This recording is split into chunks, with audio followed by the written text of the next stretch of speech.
Hello नमस्कार, जय हिंद, वंदे मातरम। प्यारे साथियों, दिल्ली पुलिस कांस्टेबल 2023 के एग्जाम के लिए हर बच्चा तैयारी कर रहा है। लगभग 30 लाख से ऊपर फॉर्म फिर भरे जा चुके हैं, 7,500 से ऊपर वैकेंसी हैं।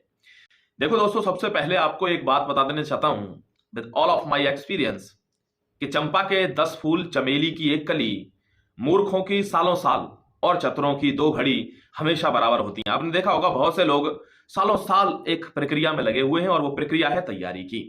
यानी किताबें लेके वो 24 आवर उस पर बैठे हैं किताब पर। ऐसी बात नहीं है कि वो मेहनत नहीं कर रहे या पढ़ नहीं रहे, पढ़ रहे हैं, बहुत मेहनत भी कर रहे हैं, टाइम से सो भी नहीं रहे, 3 घंटे 3.5 घंटे सो पा रहे हैं, लेकिन वो एक इस डायलेमा में है, इस दुविधा में है, इस असमंजस में फंसे हुए हैं कि हम तैयारी कर रहे हैं। दरअसल वो तैयारी है नहीं, वो टाइम वेस्ट है। ध्यान रखना, अगर आप किसी बिना सुझाव के, डायरेक्शन के, लक्ष्य के, मेंटरशिप के अगर लगातार एक प्रक्रिया में चलते ही जा रहे हैं, अगर असफल हुए हैं पहले कभी और उससे सीख नहीं लिए कि इसकी असफलता का कारण आखिर क्या है, तो फिर समझ लीजिए कि वही चीज रिपीट होगी जो आज तक रिपीट होती आई है।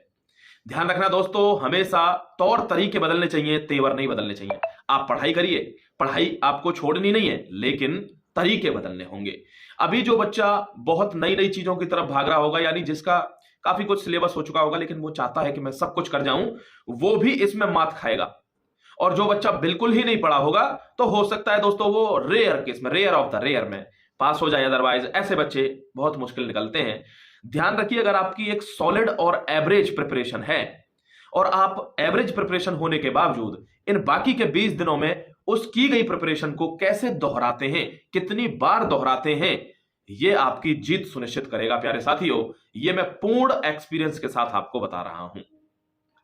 आपने जो पढ़ा है वो आपको बहुत ज्यादा पढ़ना है। कुछ भी नया पढ़ोगे आपको धोखा देगा। हमेशा एक सुझावकर्ता अपने पास रखिए, कभी भी शर्माने की आवश्यकता नहीं है। एक गुरु, एक आइडल, वो कोई भी हो सकता है, आपका भाई बहन, आपके माता पिता, आपका कोई दोस्त, कोई भी हो सकता है। साथियों, हमेशा उनसे पूछिए। कहते हैं पुराने लोग, पूछनता मूर्ख नहीं कहलाता। जिस व्यक्ति ने रास्ता पूछ लिया वो बहुत जल्दी मंजिल पर पहुंचता है। और कुछ लोग जो रास्ते को ढूंढने के चक्कर में, हो सकता है वो मंजिल पर पहुंच जाएं, लेकिन वक्त बहुत ले जाएंगे। और आपके पास अगर कोई चीज नहीं है तो वो क्या है? वो है वक्त। क्योंकि वर्दी का इंतजार बहुत सालों तक आप नहीं कर सकते। आपको चाहिए तो आप एक मेंटर ढूंढिए, उससे सीखिए। क्योंकि दोस्तों, गाइडेंस एक रात की प्रोसेस नहीं है, उसमें वो आपको हर दिन ये चीज बताएगा कि कैसे सिलेबस को दोहराना है। Revision is the key.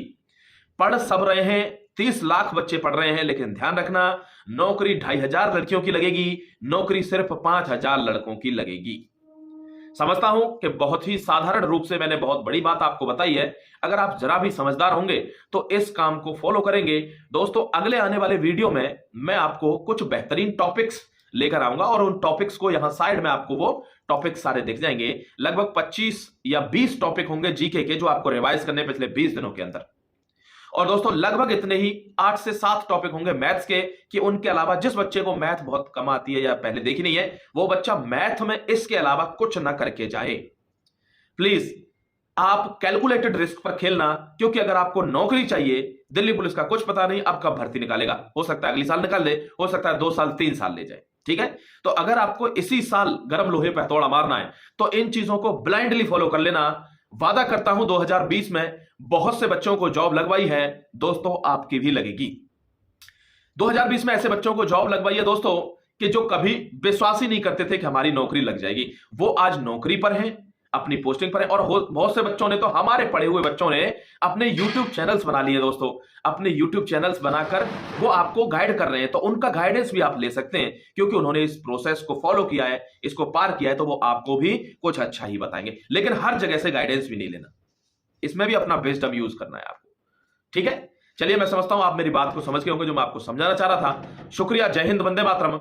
बस एक ही नारा होना चाहिए कि जीत चाहिए, मतलब चाहिए, और इसी बात चाहिए। Thank you very much. All the best my dear friends.